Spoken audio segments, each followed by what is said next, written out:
से कोई हल नहीं है। अब ये क्या इसके पीछे कोई इस मैडनेस के पीछे कोई मेथड है?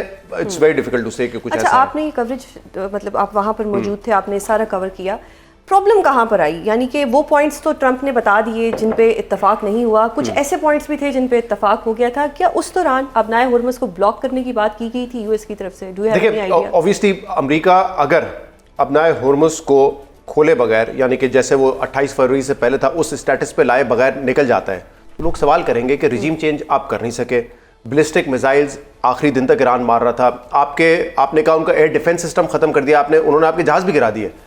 और स्टेट ऑफ हुर्मुज़ तो किसी के ज़हनो गुमान में भी नहीं था। अब वो भी आप ईरान को देकर आ गए, तो इसका मतलब उनके पास विक्ट्री दिखाने के लिए कुछ नहीं बचता।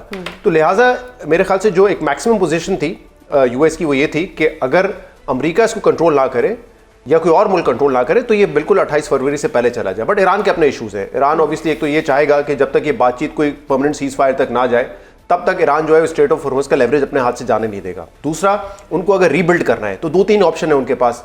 एक, जो उनके फ्रीज एसेट्स हैं वो अनफ्रीज हो जाए। एक, उनके पास ये ऑप्शन है कि जो सैंक्शंस लगी हुई थी प्राइमरी सेकेंडरी वो खत्म हो जाए। और तीसरा, ऑब्वियसली वो पैसा कमाना चाहेंगे टोल लेके स्टेट ऑफ हुर्मुज़ पे। तो ये वो अपने हाथ से जाने नहीं देना चाह रहे। तो वो इनके लिए देखे ना, ये किसी ने नहीं सोचा था कि जंग में इतना बड़ा लेवरेज बन जाएगा। अगर ये स्टेट ऑफ हुर्मुज़ ना बंद करते तो मेरे ख्याल से ईरान के पास कुछ होता नहीं अमेरिका को टेबल पे लाने के लिए।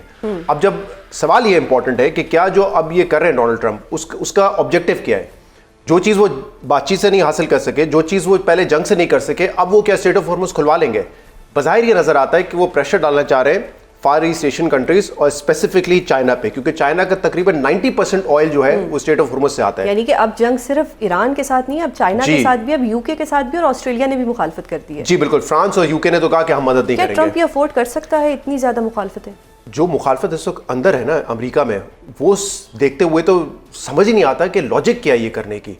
और चाइना ये इतना क्रूशल होगा क्योंकि चाइना का तो स्टेटमेंट आ गया कि जो स्टेट ऑफ हुर्मुज़ है वो ईरान उस पर कंट्रोल रखता है और इसीलिए हमारा उनसे मुआहदा है तो हमारे शिप्स को ना तंग किया जाए, मतलब उनकी आमदो रफ्तार ना रोके।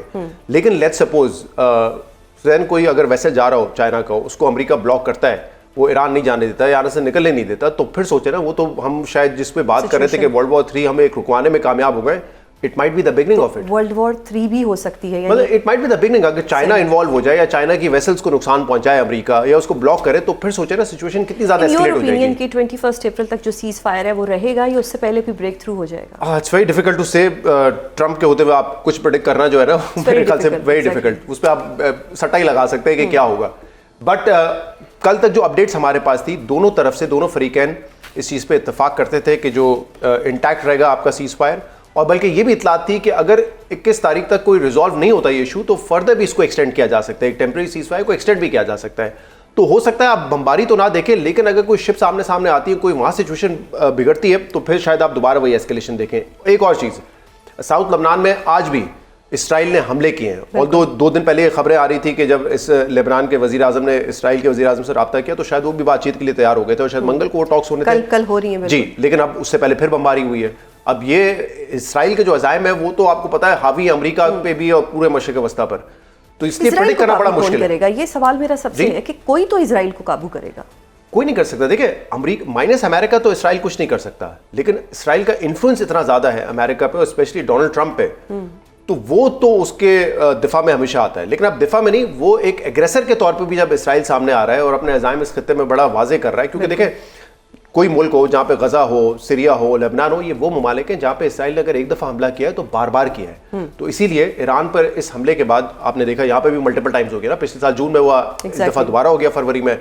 तो इसराइल के तो क्लियरली ये लगता है कि मिडल ईस्ट में वो चाहता है कि ज़्यादा से ज़्यादा टेरिटरी गेन करे। अब उसमें उनके रिलीजियस आइडियोलॉजी है, जो भी मकासद है उनके, बट वो तो बड़ा ऑब्वियस है। तो ये शायद ईरान का मामला अगर आज हल भी हो जाए तो ये एक बड़ा सवाल है कि क्या ये मामला मुस्तकिल बुनियाद पर हल हो सकेगा, नहीं हो सकेगा। और इसीलिए जो खलीजी ममालिक है उनकी पोजीशन बड़ी जो है कॉम्प्लेक्स है, खासतौर पर वो जो कि चाहते हैं कि ये जंगबंदी रुके, लेकिन वो जब चाहेंगे कि जंगबंदी रुके तो ऐसी पोजीशन हो कि ईरान उतना ताकतवर ना हो कि उनके लिए एक मसला बना रहे, कांस्टेंट प्रॉब्लम बना रहे।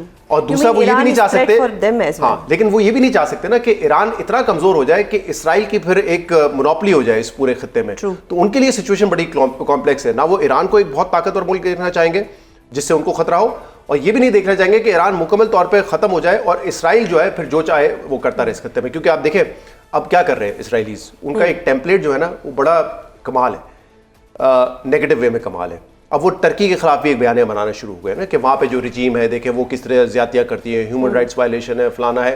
उसी किस्म का प्लेटफॉर्म एक टेम्पलेट जो उन्होंने कभी गजा में हमास के खिलाफ इस्तेमाल किया या ईरान के खिलाफ इस्तेमाल किया, दिस इज़ वेरी डेंजरस। तो I am sure Turkey Saudi Arabia भी देख रहे होंगे कि अगर ईरान बिल्कुल ही न्यूट्रलाइज हो जाता है तो फिर तो एक इसराइल बहुत बड़ा प्रॉब्लम रहेगा आने वाले सालों में। अच्छा, सऊदी अरब की मेज़बानी में अगर मुज़ाकरात होते हैं, क्योंकि खबरें आ रही हैं कि शायद अगला राउंड जो है वो सऊदीया में हो जाए, क्योंकि ईरानी वज़ीर ख़ारजा और सऊदी वज़ीर ख़ारजा का राब्ता हुआ है, हमारे प्राइम मिनिस्टर साहब भी वहाँ जा रहे हैं। सो यू थिंक कि कोई ना कुछ मतलब कोई पॉजिटिव साइन मिल सकता है? देखिए राब्ते बिल्कुल हुए हैं और इससे पहले भी चाइना ने क्योंकि ऑब्वियसली ईरान और सऊदी अरब की बातचीत कराई थी, तो सऊदी अरब के साथ जो ताल्लुकात ईरान के थे वो इतने ख़राब या स्टैंड स्टिल पे नहीं थे इस जंग से पहले जैसे माजी में हुआ करते थे।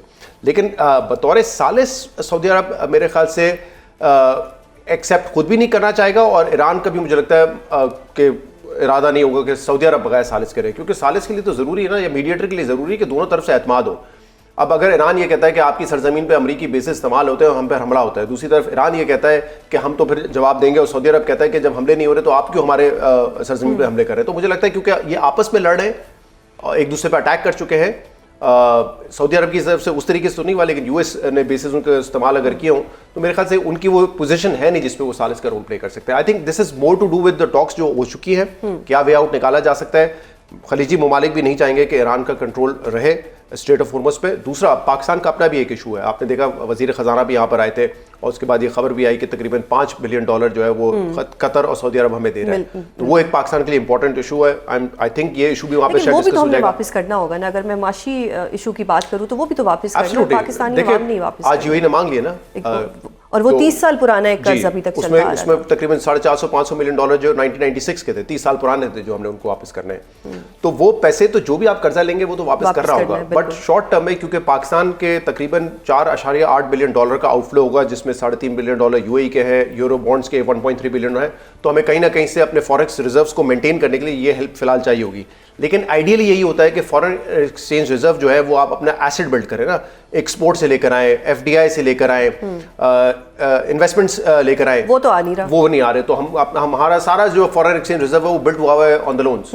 अच्छा, मैं एक इस वक्त मेरे जहन में एक सवाल आ रहा है, क्योंकि जो हमें चीज़ें करनी चाहिए थी हमारी गवर्नमेंट को वो उन्होंने नहीं की, लेकिन आज का जो क्रेडिट है सफारती पहलू पे सब क्रेडिट ले रहे हैं, जो कि आई पर्सनली बिलीव कि वो हमारी अफवाज पाकिस्तान का भी क्रेडिट है, उतना ही है। देखिए, जो सियासी मामला हैं, चाहे वो ह्यूमन राइट्स के वायलेशन के मामला हो विद इन पाकिस्तान, उस पर तो हमारा काम है कि हम उनसे सवाल भी करें, उनको अकाउंटेबल ठहराएं, ये हमारा काम है करना। बिल्कुल। दो चीज़ों की मुख्तलिफ कामयाबियों को आप उससे नहीं जोड़ सकते कि अगर आपने इंडिया के खिलाफ जंग जीत ली तो इसका मतलब है पाकिस्तान में आपसे कोई सवाल नहीं होगा, चाहे वो आपकी गवर्नेंस के हवाले से हो, चाहे 2024 के इलेक्शन के हवाले से हो, चाहे ह्यूमन राइट्स के हवाले से हो। इसी तरीके से यहाँ पे डिप्लोमेटिकली आपकी बड़ी कामयाबी है, और सिविल और मिलिट्री साइड दोनों